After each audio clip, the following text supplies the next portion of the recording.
अगर हम बोलते हैं हम घर का बजट बना रहे हैं, तो घर के बजट का मतलब गाइस होता है कि हमारे पास इस महीने में टोटल कितना पैसा आएगा और टोटल कितना पैसा जाएगा। तो it is a statement that shows all the incoming and outgoing of the house. उसी तरीके से अगर मैं गवर्नमेंट बजट बनाता हूँ, तो गवर्नमेंट बजट का मतलब है total incoming from the government and total outgoing from the government, कि गवर्नमेंट के पास कितना पैसा आएगा एंड कितना पैसा जाएगा। आने और जाने, इन दोनों की स्टेटमेंट को मिला के हम गवर्नमेंट बजट बोलते हैं। ठीक है। So government budget is a statement that shows all the receipts and all the expenditures of the country during the year. जैसे कि आपका जो बजट होता है, इस चैप्टर में हमको पढ़ना ही ये है कि टोटल रिसीट्स कौन कौन सी होती हैं, टोटल एक्सपेंडिचर्स कौन कौन से होते हैं, and combination of all the receipts and expenditures is known as government budget. Clear? Clear guys जी, कि budget is not only expenditure, it is a statement of income and expenses both. Right? Okay. अब government budget बनाती क्यों है, क्या उसके मतलब क्या उसके ऑब्जेक्टिव होते हैं बजट बनाते टाइम? बजट बनाते टाइम वो कौन से रिसोर्सेज को पैसा ज्यादा देती है, बजट बनाते टाइम कौन से रिसोर्सेज को पैसा कम देगी, कौन से स्टेट्स को पैसा ज्यादा देगी, कौन से स्टेट्स को पैसा कम देगी, कौन से सेक्टर में पैसा ज्यादा लगाएगी, कौन से सेक्टर में पैसा कम लगाएगी। तो what are the basic objective जिसके बेसिस पे, जिसको ध्यान में रख के गवर्नमेंट जो है वो अपना बजट बनाती है। ठीक है, कोई बच्चा बताएगा कौन कौन सी चीजें हैं जिनको ध्यान में रख के गवर्नमेंट बजट बनाती है?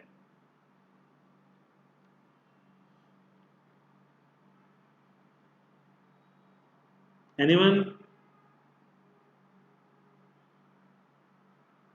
Population density. ठीक है, जहाँ पे ज़्यादा पॉपुलेशन डेंसिटी है वहाँ पे ज़्यादा बजट एलोकेट कर देगी, जहाँ पे कम पॉपुलेशन डेंसिटी है वहाँ पे कम बजट एलोकेट कर देगी। Unemployment, economical requirements, reducing regional disparities, yes. ठीक है, ये ऑलमोस्ट सारी चीज़ें करेक्ट है।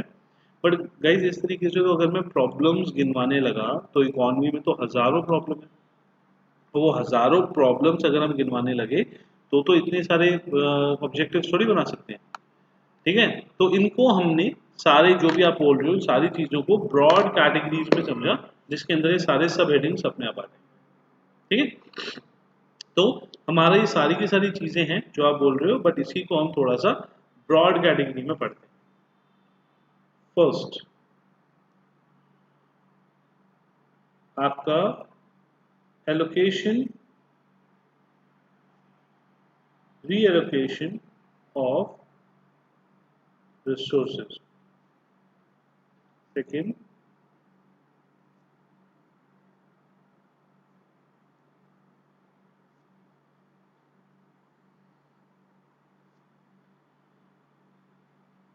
इसमें ना आपके सारे के सारे पॉइंट्स कवर हो गए, जो आपने बोले वो भी सारे के सारे कवर हो गए, जो कि आपके आपने नहीं बोले वो भी सारे के सारे कवर हो गए।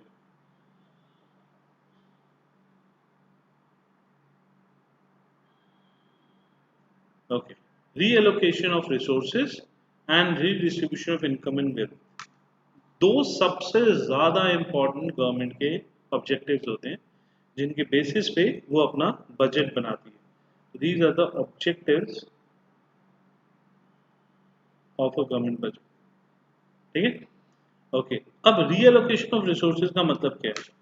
इकोनॉमी के अंदर कहीं पे सोना आ रहा है, कहीं से चांदी आ रही है, कहीं पे अल्कोहल बन रही है, कहीं पे फसल उग रही है।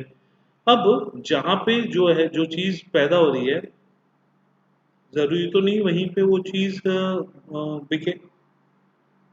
अब एप्पल कश्मीर में पैदा होता है बट बिकता पूरी इंडिया में। तेल मुंबई के समुद्र से निकलता है बट बिकता पूरी इंडिया में।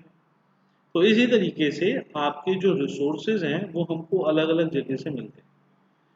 गवर्नमेंट को ये डिसाइड, और गवर्नमेंट को अलग अलग रिसोर्सेज अलग अलग जगह से मिलते हैं। गवर्नमेंट को ये डिसाइड करना होता है कि पहली बात तो इन रिसोर्सेज को कैसे हर जगह तक पहुंचाया जाए। सेकंड, कैसे इन रिसोर्सेज को उस यूज के लिए लगाया जाए जो यूज सबसे ज्यादा उनको फायदेमंद इकोनॉमी को। ठीक है, फॉर एग्जाम्पल वीट। वीट खाने में भी यूज आएगी और वीट अल्कोहल बनाने में भी यूज आएगी। ठीक है। फॉर एग्जाम्पल ड्रग्स, ड्रग्स का मतलब हो गया आपका कुछ सिंथेटिक केमिकल्स। वो सिंथेटिक केमिकल्स नशे में भी यूज आएंगे और वो सिंथेटिक केमिकल्स आपका जो है दवाई बनाने में भी यूज आएंगे। अब दवाई बनाने में यूज किया जाए या आपका ड्रग्स बनाने में मतलब मेडिसिन बनाने में यूज, सॉरी नशे के आइटम में यूज किया जाए, कैसे रोके? टबैको, टबैको से आपका प्लस पॉइंट में बोल सकते हैं मेडिसिन भी बन देंगी और टबैको से आपका हुक्का और बीड़ी भी बनेगी। ठीक है। So how to distribute this tobacco into different sectors. ठीक है। आपका ह्यूमन रिसोर्स होता है, वो भी रिसोर्सेज का ही पार्ट है। तो जो ह्यूमन रिसोर्स है उसको कैसे इंजीनियर बनाऊं, डॉक्टर बनाऊं, मैं टीचर बनाऊं या पायलट बना दूं?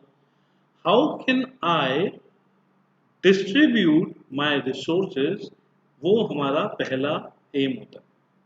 अब गवर्नमेंट के हाथ में क्या पावर होती है? गवर्नमेंट के हाथ में क्या पावर होती है? पहली पावर टैक्सेस, दूसरी, पहली पावर टैक्सेस, दूसरी पावर क्या होती है गवर्नमेंट के हाथ में? टैक्सेस का उल्टा, टैक्सेस का ऑपोजिट, सब्सिडी। यस। तो गवर्नमेंट के हाथ में दो पावर्स होती हैं। पहला, taxes and fines are same thing. तो पहला आपका टैक्सेस, दूसरा सब्सिडी। गवर्नमेंट, इसके अलावा गवर्नमेंट के हाथ में कोई भी पावर नहीं होती related to demand and supply in the market. वो सिर्फ इन दो चीजों को आपका एम्प्लॉय करती है और इससे ही सारी की सारी इकोनॉमी में रिसोर्सेज आगे पीछे इधर उधर अपने फिक्स होते हैं कि हमको रिसोर्सेज को कौन से वाले रिसोर्सेज को बनाना। ठीक है। अब वो कैसे डिसाइड करती है कि इकोनॉमी में कैसे रिसोर्सेज को आगे पीछे करना है? एग्जाम्पल, मेरे को वीट को अल्कोहल में कम लगाना है, खाने के लिए ज्यादा यूज करना है, तो मैंने अल्कोहल पे ज्यादा टैक्सेस लगा दिया और खाने पीने पे कम टैक्सेस कर दिया। तो वही वीट अब अल्कोहल में जाना कम हो गया और खाने पीने में ज्यादा यूज होने लगे। ठीक है। सेकंड, कि आपका जो ये टोबैको मुझे मेडिसिन में यूज करवाना है but normal CD bidi cigarette में नहीं यूज करवाना, तो मैंने बीड़ी सिगरेट पे मैंने बहुत हैवी टैक्सेस लगा दिया। हैवी टैक्सेस लगा दिया तो उनकी जो सेल्स है वो कम हो गई और मैंने ड्रग्स या मेडिसिन बनाते टाइम उन पर सब्सिडी दे दी। सब्सिडी दे दी तो उसके ऊपर उसका जो प्रोडक्शन है वो फास्ट हो गया। मुझे ह्यूमन रिसोर्स को आपका उसमें डालना है, इंजीनियर ज़्यादा बनाना है। मुझे लग रहा है कि फ्यूचर में इंजीनियर्स की डिमांड ज़्यादा है, तो मैंने इंजीनियरिंग कॉलेजेस में इंटरेस्ट फ्री लोन प्रोवाइड करा दिया। वहां पे मैंने जो है उसको बोला कि आप यहाँ पे बच्चों को लो और उसकी जो फीस है वो फीस को स्मॉल इंस्टॉलमेंट बना दो, उस पर उनको इंटरेस्ट भी नहीं देना पड़ेगा और वो लोग जो हैं वो इजीली अपना दे सकते हैं।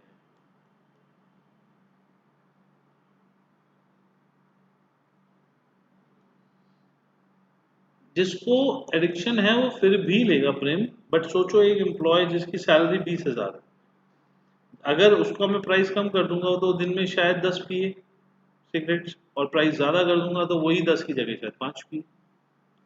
जिसका अल्कोहल पीना है वो अल्कोहल अगर मैं प्राइस कम कर दूंगा तो वो अल्कोहल ज्यादा पिएगा और अगर कम कर दूंगा तो वो कम पिएगा, और भी महंगा कर दूंगा तो शायद बहुत ही कम पिए, शायद कुछ लोग छोड़ ही दें। जिनकी कैपेसिटी है वो तो लेंगे ही लेंगे, जिनके पास पैसा बहुत है, बट जिनके पास कम पैसा है जो मीडियोकर लेवल पे हैं वो कहीं ना कहीं तो कट करेंगे ही ना उसकी डिमांड को।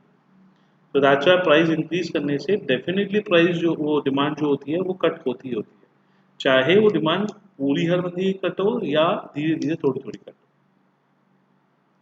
ठीक। ओके।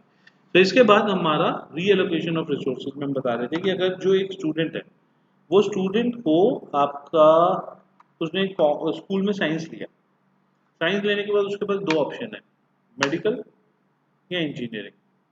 अब मेडिकल के अंदर हमने फीस है 2 करोड़, बट फाइनेंस अवेलेबल नहीं और उसके फादर की कैपेसिटी नहीं है। दूसरी दूसरी जो आपकी थी वो थी आपकी इंजीनियरिंग। इंजीनियरिंग पे गवर्नमेंट ने सब्सिडी दी हुई है तो फीस है 20 लाख, और उसके ऊपर भी गवर्नमेंट ने बोला कि आप जो है लोन मिल जाएगा, आराम से मिल जाएगा, इंटरेस्ट भी नहीं देना पड़ेगा, और बस घर के ओ सॉरी अपना आधार कार्ड दिखाओ और लोन मिल जाएगा। उसके फादर में 20 लाख भी नहीं थे, ठीक है, 20 लाख भी इकट्ठा नहीं दे सकते थे उसके फादर, लेकिन लोन ले सकते थे, और लोन के ऊपर 20,000 रुपये महीने आराम से दे सकते थे। तो क्या जो उसने लोन लिया, जो 20,000 रुपये उसने महीने दिया, उसकी वजह से क्या लोग इंजीनियरिंग ज्यादा करेंगे as compare to medical? Seats दोनों में है, मेडिकल में भी है और इंजीनियरिंग में भी है। तो गवर्नमेंट ने क्या करा, गवर्नमेंट ने टैक्सेस को रिड्यूस करके, सब्सिडीज देके, इंटरेस्ट रेट पे सब्सिडीज देके, टैक्सेस जो हैं, टैक्सेस को आपका कम करा, सब्सिडीज दी, और उसकी वजह से जो हमारा ह्यूमन रिसोर्स है उसको इंजीनियरिंग की तरफ एलोकेट कर दिया। तो ज्यादा टैक्सेस लगा के और ज्यादा सब्सिडीज देके हम जो रिसोर्स को जिस तरीके से एलोकेट करना चाहें, जिस तरीके से इकोनॉमी में प्रोडक्शन करना चाहें, उस तरीके से हम उसको मैनेज कर सकते हैं। ठीक है, तो this is reallocation of resources. 3 number का क्वेश्चन आ सकता है, आपको बुक में 3 नंबर के हिसाब से आंसर नहीं मिलेगा, बट आपको लिखना है reallocation of resources. That means क्या कहते हैं, allocating the resources to the best preferred method as per the economy. Government can either increase the taxes or increase the subsidies. So, as per the welfare of the economy, government will increase and decrease the taxes and subsidies to reallocate the resources in the best possible manner. कि उनको जहां लगता है, नहीं समझ आया, एक और एग्जांपल दे दो। ओके श्रेय, देखो फॉर एग्जांपल लैंड है, लैंड पे मंदिर भी बन सकता है, लैंड के ऊपर स्कूल भी बन सकता है, घर भी बन सकता है, और फैक्ट्री भी लग सकती है। अब गवर्नमेंट कहती है जी मेरे को फैक्ट्री नहीं लगवानी, तो वो डायरेक्ट तो मना करती नहीं है, वो कहती है जी फैक्ट्री के ऊपर 200% का टैक्स है, और आपका वही जमीन अगर आप खेती बाड़ी के लिए लेते हो तो उस पर आपको 50% की सब्सिडी है। तो एक जगह 200% का टैक्स, एक जगह 50% की सब्सिडी, कौन सा लोगे, कौन सा बंदा ज्यादा प्रेफर करेगा, कौन सा बंदा ज्यादा प्रेफर करेगा? फार्मिंग, बिकॉज फार्मिंग के अंदर टैक्स नहीं देना, जमीन वही, काम करने वाला वही, बट आपको फार्मिंग के अंदर टैक्स नहीं देना पड़ेगा, तो दैट्स वाई आप रिसोर्सेज को फार्मिंग के अंदर लगा दोगे। तो गवर्नमेंट ने किसी को फोर्स नहीं किया, बट अपनी टैक्सेशन पॉलिसी के हिसाब से उसने लोगों को फार्मिंग पे शिफ्ट कर दिया और प्रोडक्शन ऑफ फार्मिंग इंक्रीज हो गई। तो इस तरीके से government can reallocate the resources in the manner जो उसको चाहिए, जो उसको लगता है कि इससे ज्यादा फायदा है, वहां पे वो शिफ्ट हो सकता है। गाइस क्लियर है ये point? Okay, second point, redistribution of income and wealth. ये भी सॉर्ट ऑफ इसी तरीके का ही पॉइंट है, ऊपर वाले में हमने रिसोर्सेज के लिए बात करी, यहाँ पे हम इनकम एंड वेल्थ के लिए बात करें। सो इनकम और वेल्थ का मतलब हुआ जो एक बंदा कमा रहा है। अब गवर्नमेंट कहती है देन मेरा मेन एम तो जो है वो वेलफेयर है। जब मेरा मेन एम वेलफेयर है तो मैं तो चाहता हूँ कि इकोनॉमी का हर बंदा इक्वली कमाए। ऐसा नहीं है कि कुछ ज्यादा कमा रहा है कोई कम कमा रहा है, हर बंदा इकोनॉमी में इक्वली कमाए, कोई भी ज्यादा कोई भी कम नहीं कमाए। सो वो कहती है कि जो इसके पास ज्यादा इनकम आ रही है उससे ज्यादा टैक्सेस ले लो, जिसके पास कम इनकम जा रही है उसको सब्सिडीज दे दो। तो इसकी वजह से आपका इनकम और सब्सिडीज जो हैं वो आपस में एक दूसरे से इंटरचेंज हो गई, और आपकी इकोनॉमी में हर बंदा जो है वो एक तरीके से सेम लेवल पे आ गया। तो जो यहाँ पे इनकम का है वो इतना कम हो गया, जो यहाँ पे इनकम पे था वो इतना कम हो गया, जो यहाँ पे इनकम था वो थोड़ा सा बढ़ गया। तो अगर आप देखोगे तो इन दोनों के बीच का जो गैप है वो गैप पहले के कंपैरेटिवली बहुत रिड्यूस हो गया। सो अभिनव ये कैसे हुआ, मतलब समझ नहीं आया अभिनव। आपका एक बंदे की इनकम 10 लाख थी, उस बंदे से हमने जो है 3 लाख रुपए टैक्स ले लिया। एक बंदे की इनकम 1 लाख थी, उस बंदे को हमने 1 लाख की सब्सिडी दे दी। तो जो पहले आपका डिफरेंस 10 - 1 9 लाख का था, अब उनका जो डिफरेंस बचा वो वाला डिफरेंस 7 - 2 5 का बचा। तो गवर्नमेंट कहती है कि आपका इनकम और वेल्थ भी हम इकोनॉमी के अंदर इक्विटेबल तरीके से बांटेंगे। अगर बहुत ज़्यादा डिफरेंसेस हैं तो उन बहुत ज़्यादा डिफरेंसेस को हम ठीक करेंगे, और ठीक करके हम जो है उसका डिफरेंस अमाउंट लेके उनको मैनेज करेंगे। That is known as redistribution of income and wealth. ठीक है, ये भी आपका टैक्सेस एंड सब्सिडी के पॉइंट ऑफ व्यू से ही चलेगा। टैक्सेस और सब्सिडीज के अलावा और कुछ भी नहीं है गवर्नमेंट के कंट्रोल में। हर चीज, हर पॉलिसी को वो जो लेती है उसको वो टैक्सेस के पॉइंट ऑफ व्यू से ही लेके चलती है। Clear? Redistribution of income and wealth, that how how budget के मोटिव होता है कि इकोनॉमी में जो इनकम और वेल्थ है वो प्रॉपर ढंग से लोगों के पास डिस्ट्रीब्यूट होते रहे, उसको ही ध्यान में रख के वो टैक्सेशन पॉलिसी बनाते हैं, उसको ही ध्यान में रख के वो सब्सिडीज पॉलिसी बनाते हैं। तो टैक्सेस एंड सब्सिडीज पॉलिसी जो होती है वो यही चीज दिमाग में रख के बनाई जाती है। Clear?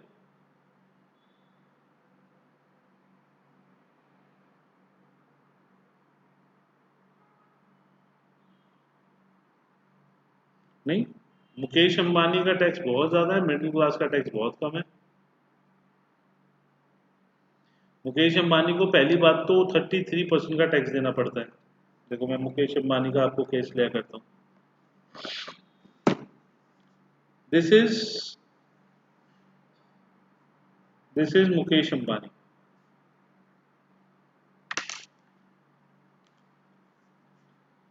This is Mukesh Ambani. इसकी कंपनी है रिलायंस। ठीक है, इस रिलायंस ने 100 रुपए कमाए।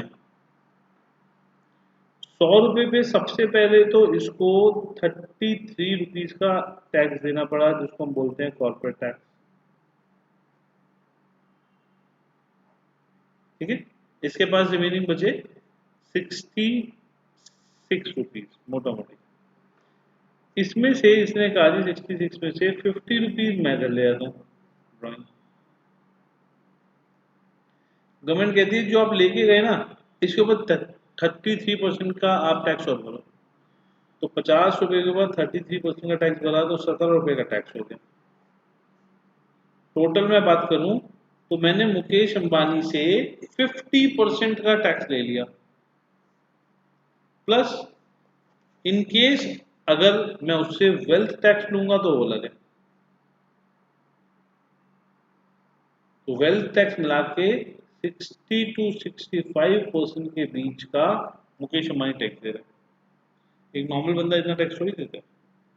पहली बात तो नॉर्मल बंदा आपका 33% की कैटेगरी में नहीं आता, मिडिल क्लास। मिडिल क्लास आपका जनरली वो होता है जो टैक्स की लोअर कैटेगरीज में आता है। ठीक है, तो मुकेश अंबानी 60 to 65% का टैक्स देता है। आप जो होते हो 20 से 30% का टैक्स देते हो, तो आप कहाँ पे उसकी कैटेगरी में? सेम क्लियर है?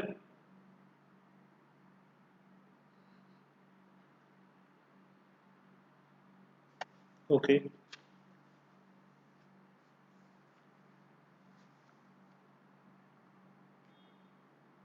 फाइन। तो हमारे दो पॉइंट हुए।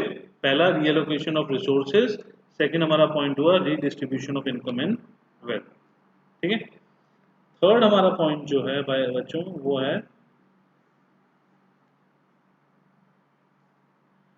थर्ड हमारा पॉइंट है मैनेजिंग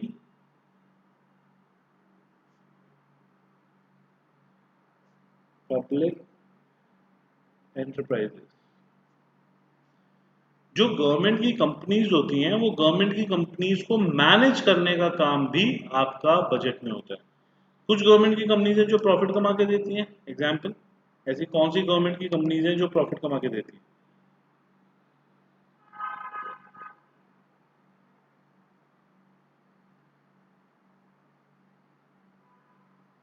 ऐसी कौन सी गवर्नमेंट की कंपनीज हैं जो प्रॉफिट कमा के देती हैं? LIC और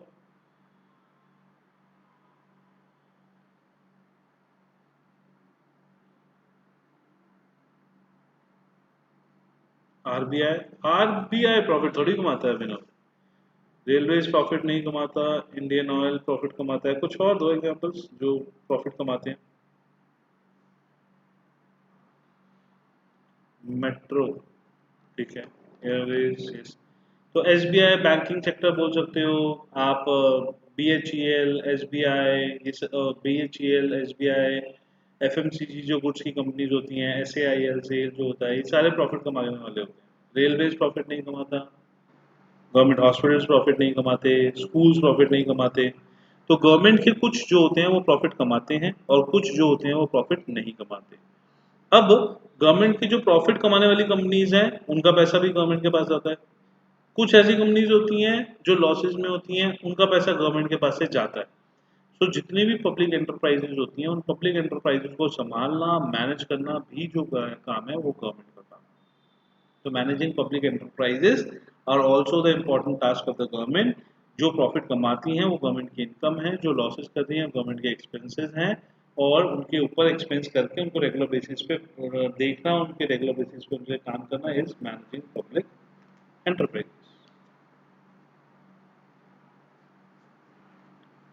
okay, next is economic growth. Economic growth का मतलब हुआ आपका, ऊपर के हमने जितनी भी पॉइंट्स पढ़े वो सारे के सारे पॉइंट्स को अगर हम क्लब करते हैं तो उससे अनइक्वालिटी कम होगी, उससे डिस्पैरिटी कम होगी, पूरी इकोनॉमी के अंदर सारे के सारे सामान नॉर्मल मिलेगा, गवर्नमेंट कंपनीज प्रॉपर से मैनेज होंगी, अनएम्प्लॉयमेंट एंड एजुकेशन में इम्प्रूवमेंट होगा, अनएम्प्लॉयमेंट कम होगी और एजुकेशन में इम्प्रूवमेंट होगा। इन सब से आपका इकोनॉमिक ग्रोथ होता है। तो गवर्नमेंट का सबसे मेन काम है economic growth. Economic growth in सब चीज़ों से मिला के होगा। तो इस वजह से वो जितनी भी आपकी ऑब्जेक्टिव्स बनाती है वो सारे के सारे ऑब्जेक्टिव्स इकोनॉमिक ग्रोथ को और इन सारे पॉइंट्स को ध्यान में रख के ही बनाए जाते हैं। जो 3 3 मार्क्स के एक्सप्लेनेशन में आएंगे वो सारे के सारे पॉइंट नंबर 1 एंड 2 होंगे। ये बाकी 3 और 4 आने के बहुत बहुत कम चांसेस हैं, बट फिर भी आपके 1 1 मार्क्स में आ सकते हैं। 4 पॉइंट्स, बाकी सारी प्रॉब्लम्स इसी के अंदर मर्ज हो जाती हैं। तो आपका managing public enterprises, economic growth, reallocation of resources and redistribution of income. ठीक है, ओके। तो गाइज एक बार एक एक पॉइंट और इसमें बचा हमारा, reduction in poverty and unemployment. वैसे तो ये ऊपर वाले पॉइंट में कवर अप हो जाता है, बट इसको हम अलग से भी पढ़ सकते हैं। Reduction in poverty and unemployment कि आपका जो ये है, ये भी बहुत मेजर ऑब्जेक्टिव है कि गवर्नमेंट जो अनएम्प्लॉयमेंट अलाउंस प्रोग्राम्स होते हैं या फिर बिजनेस लोन्स के प्रोग्राम होते हैं उसमें पॉवर्टी एंड एम्प्लॉयमेंट हटाने को आप जो है गवर्नमेंट फोकस करती है और अपने बजट को बनाते टाइम इनके लिए भी स्पेशल प्रोविजंस बना के रखती है। जैसे कल मोदी ने हमको एक क्या कहते हैं बात बताई, कितने का प्लान उन्होंने हमें दिया इकोनॉमिक डेवलपमेंट के लिए, कितने का प्लान दिया मोदी ने? 20 लाख करोड़। अब जो उन्होंने 20 लाख करोड़ है, एक तरीके से मैं बोल सकता हूँ that in the there is a reduction in poverty and unemployment in the economy. Economy में इस टाइम पे बहुत पॉवर्टी है और अनएम्प्लॉयमेंट है। तो उससे निकलने के लिए उन्होंने अपने बजट के अंदर एक 20 लाख करोड़, 20 लाख करोड़ का स्पेशल प्रोविजन बनाया। तो that's why reduction in poverty and employment के लिए वो बजट को सर्कुलेट करते रहते हैं। ठीक है, ऑल्दो वैसे गवर्नमेंट का अगर हम बजट देखें तो गवर्नमेंट का बजट आपका कुछ करीबन 8 लाख करोड़ के आसपास होता है पूरे साल का। 8 लाख करोड़ के पूरे साल का बजट है।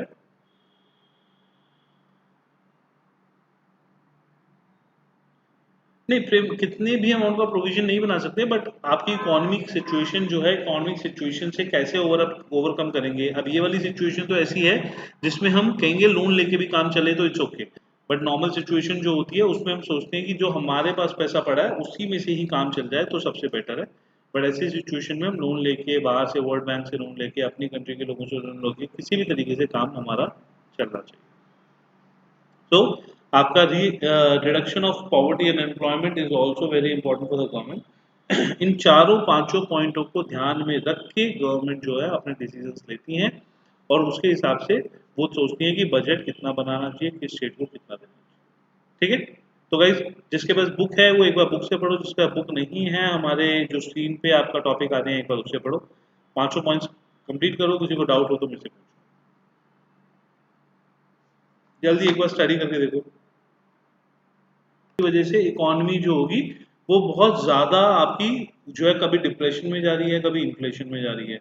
तो डिप्रेशन में जाएगी तो एकदम से गवर्नमेंट को बहुत ज़्यादा फोकस लगाना पड़ेगा उसको वापस निकालने के लिए, और इन्फ्लेशन में चली जाएगी तो गवर्नमेंट को महंगाई को रोकने के लिए बहुत फोकस करना पड़ेगा।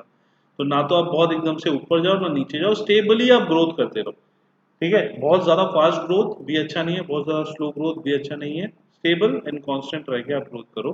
That is economic stability. तो इकोनॉमिक स्टेबिलिटी को मेंटेन करने के लिए गवर्नमेंट को जो जो काम करने होते हैं उसके लिए वो बजट में प्रोविजन बनाती है।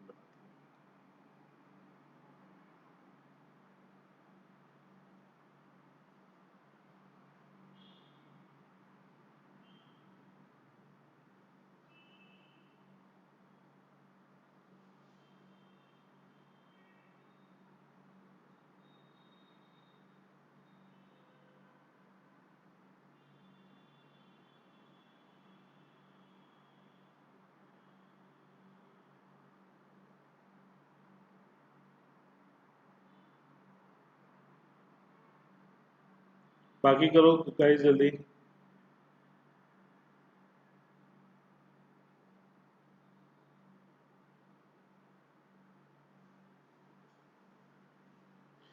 ये प्रेम फर्स्ट और सेकंड पॉइंट जो है ना, ये तो 3 3 मार्क्स का आ सकता है। ठीक है, otherwise objective of the budget combinedly आपका 3 या 4 नंबर का आ सकता है। जितने मार्क्स का आएगा उतने पॉइंट्स, और इंडिविजुअली अगर फर्स्ट या सेकंड पॉइंट आए तो वो 3 3 मार्क्स का आएगा।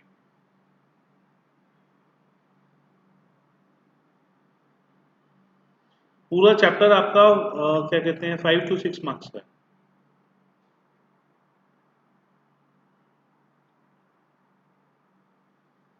गाइस जल्दी करके बताओ मेरे को।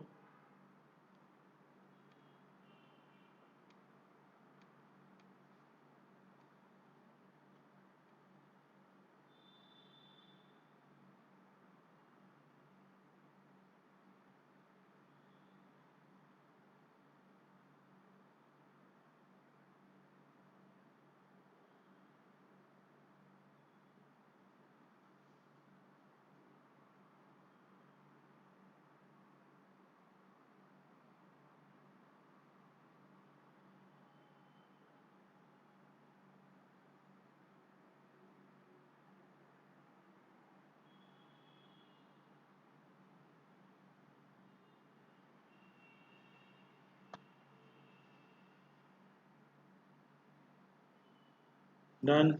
ओके, बाकी लोग, ये सबसे इंपॉर्टेंट क्वेश्चन है इस चैप्टर का। ये आपका लगा लो 99% ये वाला क्वेश्चन आएगा ही आएगा। बाकी जो पॉइंट्स होंगे वो भी आएंगे, बट ये वाला क्वेश्चन या तो इंडिविजुअली फर्स्ट और सेकंड पॉइंट आ जाएंगे, या आपका पूरा क्वेश्चन आ जाएगा, बट ये आएगा ही आएगा।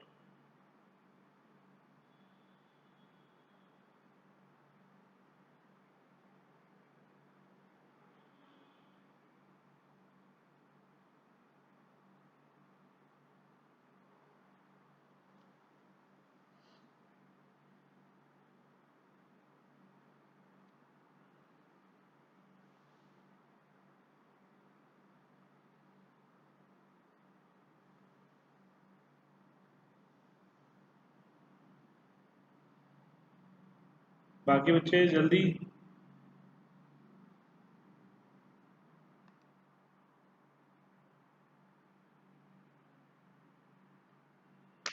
ओके ईशान, एक बार अपना नेटवर्क देखो प्रॉब्लम। ओके, तो ईशान कोई बात नहीं, एक बार आज आप रिपीटेड क्लास देखना थोड़ा सा। ओके, सो गाइस हमारा बजट रिसीट था। बजट रिसीट के अंदर हमने उसको दो कैटेगरीज में डिवाइड करा, revenue receipts and capital receipts. ठीक है, रेवेन्यू रिसीट्स का मतलब दोज टाइप ऑफ रिसीट्स जिसके अंदर हमारा एसेट्स और एक्सपेंसेस पे कोई फर्क नहीं पड़ता, पैसा आ रहा है but neither effect on assets neither effect on liability. Capital receipts are all those receipts जिसमें आपका एसेट्स और लायबिलिटीज पे फर्क पड़ता है, या तो एसेट्स आपके डिक्रीज हुए होंगे या लायबिलिटी इंक्रीज हुई होगी एंड लीड्स टू कैश में एडिशन। तो कैश आपका प्लस हुआ, कैश प्लस होने के साथ साथ एसेट्स और लायबिलिटीज पे भी फर्क पड़ता है। ठीक है, तो सबसे पहले हम करते हैं रेवेन्यू रिसीट्स। रेवेन्यू रिसीट्स को ही और आगे बढ़ते हैं। ठीक है, अब देखो नीचे वाले एग्जाम्पल पे आते हैं। बजट रिसीट्स, बजट रिसीट्स को हमने दो हिस्सों में डिवाइड किया। पहला revenue receipts and second capital receipts. Revenue receipts को हमने फर्दर दो हिस्सों में डिवाइड किया। रेवेन्यू से जो पैसा आता है वो होता है tax receipts and non tax receipts. मतलब गवर्नमेंट के पास शॉर्ट टर्म में बिना एसेट्स और लायबिलिटीज को इम्पैक्ट करे जो पैसा आया, वो वाला पैसा हमारा या तो टैक्स के थ्रू होगा या नॉन टैक्स होगा। मेजॉरिटी जो होता है वो टैक्स होता है। गवर्नमेंट के पास मेजॉरिटी जो पैसा आता है that is tax. Without tax government के पास बहुत बहुत रेयर पैसा आता है, कम पैसा आता है, उसका प्रोपोर्शन बहुत कम होता है। तो majority of it is tax receipts. तो गवर्नमेंट की इनकम के दो सोर्सेज हैं, पहला टैक्स एंड दूसरा नॉन टैक्स। तो इसको आप एक तरीके से रेगुलर इनकम के लिए बोल लो कि revenue receipts are those receipts जिससे रेगुलर इनकम गवर्नमेंट की होती रहती है। ठीक है, अब टैक्सेस भी हमने कहा दो तरीके के होते हैं। पहला आपका टैक्स हो गया डायरेक्ट टैक्स और दूसरा टैक्स हो गया आपका इनडायरेक्ट टैक्स। ठीक है, दो तरीके के हमने टैक्सेस भी बोले। तो सबसे पहले हमारी डिवीजन था बजट रिसीट। बजट रिसीट को हमने दो हिस्सों में डिवाइड किया, रेवेन्यू एंड कैपिटल। रेवेन्यू को हमने दो हिस्सों में डिवाइड किया, छोटे टर्म के टैक्सेस को, छोटे टर्म के रेवेन्यूज को, tax and non tax. And tax को फिर से हमने दो हिस्सों में डिवाइड किया, डायरेक्ट एंड इनडायरेक्ट टैक्स। कोई बता सकता है what do mean by direct and indirect tax? बहुत इजी है। What do mean by direct and indirect tax?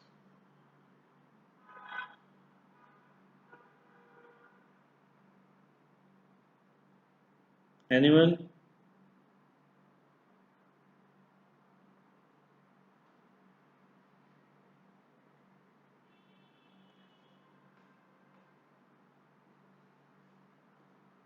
Okay, so Prem आपका थोड़ा सा डेफिनेशन परफेक्ट नहीं है। ये रविंद्र एग्जाम्पल हो गए।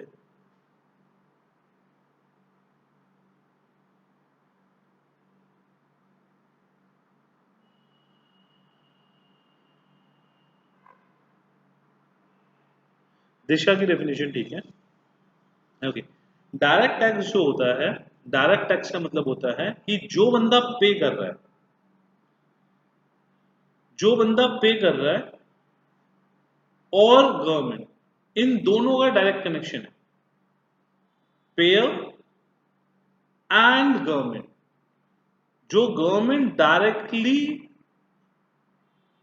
जो जो गवर्नमेंट डायरेक्टली किसी पर्सन से ले रही है उसी का टैक्स, मिस्टर ए थे, एंड जब ये मिस्टर ए डायरेक्टली गवर्नमेंट को टैक्स देते हैं तो in that case this type of tax is known as आपका डायरेक्ट टैक्स। इनकम टैक्स होता है, गवर्नमेंट कहती है जी आपने 1 लाख की इनकम कमाई, इसके ऊपर टैक्स दो, that is a direct tax.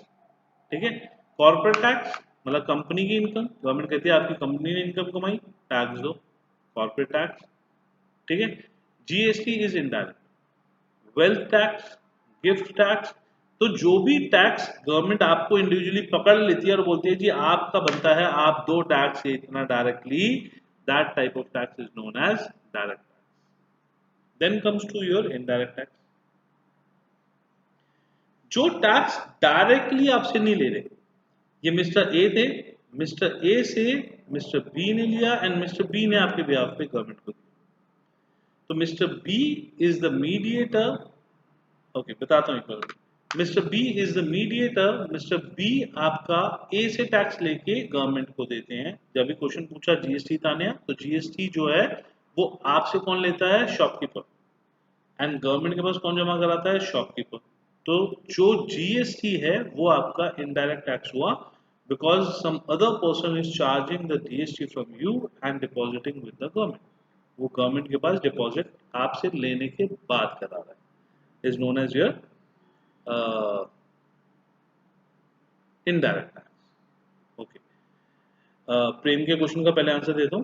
Prem, wealth and gift tax होता है कि मान लो आपका जो है मुकेश अंबानी, ठीक है, चित्तौड़ के महाराजा, जयपुर के महाराजा, इनके पास इतनी वेल्थ है, इतनी वेल्थ है कि उसके ऊपर ये कहते हैं जी जो आप नॉर्मल टैक्स देते हो वो तो दो ही दो, प्लस इतनी सारी प्रॉपर्टी आप लोग लेके बैठे हो, इसके लिए आपके ऊपर इनकम टैक्स के अलावा एक प्रॉपर्टी होल्डिंग टैक्स उसको बोल सकते हो, वेल्थ टैक्स को, कि आपके पास बहुत बहुत ज्यादा पैसा है तो उसके लिए आप वेल्थ टैक्स, और तो वेल्थ टैक्स बहुत ज्यादा जो अमीर लोग होते हैं उनके ऊपर लगाया जाता है। एक तरीके का सरप्लस टैक्स है जो उनसे लेके गवर्नमेंट के पास ले लिया जाता है, क्योंकि हर किसी के ऊपर तो लगा नहीं सकते, तो सिर्फ वेल्दी लोगों के ऊपर, बहुत ज्यादा अमीर अल्ट्रा रिच जो लोग हैं उनके ऊपर लगाया जाता है। गिफ्ट टैक्स क्या होता है? गिफ्ट टैक्स होता है कि मान लो एक पर्सन है, उसने अपनी बेटी को गाड़ी गिफ्ट की, अब गाड़ी गिफ्ट उसने अगर अपनी बेटी को करी है तो इन दैट केस वो गाड़ी पे कोई इनकम तो उसने टैक्स तो भरा नहीं होगा, तो वो कहता है जी पहले मेरे नाम गाड़ी थी, बेटी के नाम गाड़ी हो रही है, तो उस केस में उसको जो बेच नहीं रहा एज अ गिफ्ट दे रहा है, तो उसको उसके ऊपर गिफ्ट टैक्स देना पड़ता है। ठीक है, एग्जाम्पल मैं बताता हूँ कि गिफ्ट टैक्स की जरूरत क्यों है। फॉर एग्जाम्पल, ये है माधुरी दीक्षित। माधुरी दीक्षित एक मूवी में काम करने गई।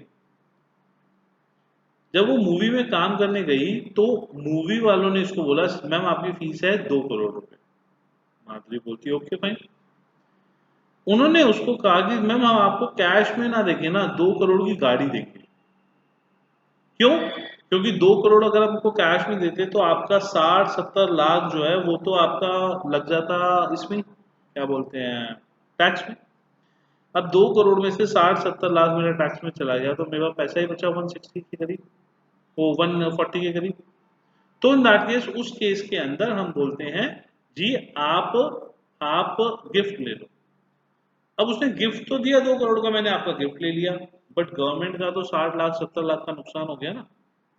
तो गवर्नमेंट बोलती है जी अगर कभी भी आप गिफ्ट देते हो, आपका मन है आप दे सकते हो, बट जो पर्सन भी गिफ्ट आपका ले रहा है या दे रहा है उसके ऊपर हम एक उसको गिफ्ट टैक्स की तरीके से ही मान के चलेंगे और उसके ऊपर उतना टैक्स भी लेंगे। तो आपका वेल्थ टैक्स बहुत ज्यादा अमीर हो। गिफ्ट टैक्स जो होता है वो आपके गिफ्ट आइटम से एक सर्टेन वैल्यू से ऊपर के होते हैं तो लगता है। एक फादर ने अपने बेटे को 10 करोड़ की जमीन एज अ गिफ्ट दे दी, तो गवर्नमेंट कहती है जी आप ऐसे गिफ्ट दे रहे हो तो वो तो बेचना ही हो गया, तो उसके ऊपर आपका गिफ्ट टैक्स रख के गवर्नमेंट को देना पड़ेगा। वो इससे अलग अलग गिफ्ट्स का अलग अलग टैक्स होता है कि कौन से गिफ्ट दिया है, किस टाइप का गिफ्ट दिया है, एक्चुअली वो वर्थ है या नहीं है। एक्चुअली वो जो गिफ्ट है उसके बदले लैंड दे दी मैंने गिफ्ट में, अब लैंड के ऊपर टैक्स अगर मैं दूंगा तो लैंड को बेच तो सकता नहीं। हाँ, अगर अभी ना इनहेरिटेंस में चली जाएगी तो इट्स ओके, वो भी डिपेंड करेगा ना गवर्नमेंट क्या बोल रही है कि भाई फादर टू सन ट्रांसफर हो रही है या आपके किसी रिश्तेदार को ट्रांसफर हो रही है या मार्केट में एक ऐसी थर्ड पर्सन को ट्रांसफर हो रही है, वो किसको ट्रांसफर हो रही है। तो गवर्नमेंट अगर गवर्नमेंट कहती है जी ये तो फादर टू सन है तो कहेगी इट्स ओके कोई प्रॉब्लम नहीं है। बट अगर यही गिफ्ट मैं फादर टू दामाद दे रहा हूँ, सन इन लॉ, तो वो कहेगी ना कि भाई ये तो एक तरीके से आप उसको बेचना चाह रहे हो, तो उसके लिए आप जो है एक गिफ्ट टैक्स को, ठीक है। तो गिफ्ट टैक्स और वेल्थ टैक्स जो होता है वो भी डायरेक्ट टैक्स का ही example. Indirect tax custom duty, आपने गुड्स के लिए कस्टम ड्यूटी को पे करा और कस्टम ड्यूटी वाले ने गवर्नमेंट को पे करा। Excise duty, VAT, GST, sales tax, central sales tax, ये सारे के सारे कस्टमर कंपनी को पे करता है एंड कंपनी जो है वो आगे पे करती है। तो these all are indirect taxes. ये कंपनी से होके देन रूट होके देन आगे जाते हैं। Clear guys? यहां तक क्लियर है सबको? ओके, तो आज यहाँ तक करते हैं। ठीक है, आप घर पे प्लीज पढ़ के रखना, इसको कोई डाउट होता है तो करना। इजी चैप्टर है, ज्यादा मुश्किल चैप्टर नहीं है ये वाला। ठीक है, और बजट ये थोड़ा सा ना आप चार्ट बना के रखना, चार्ट बनाओगे तो ज्यादा इजी रहेगा।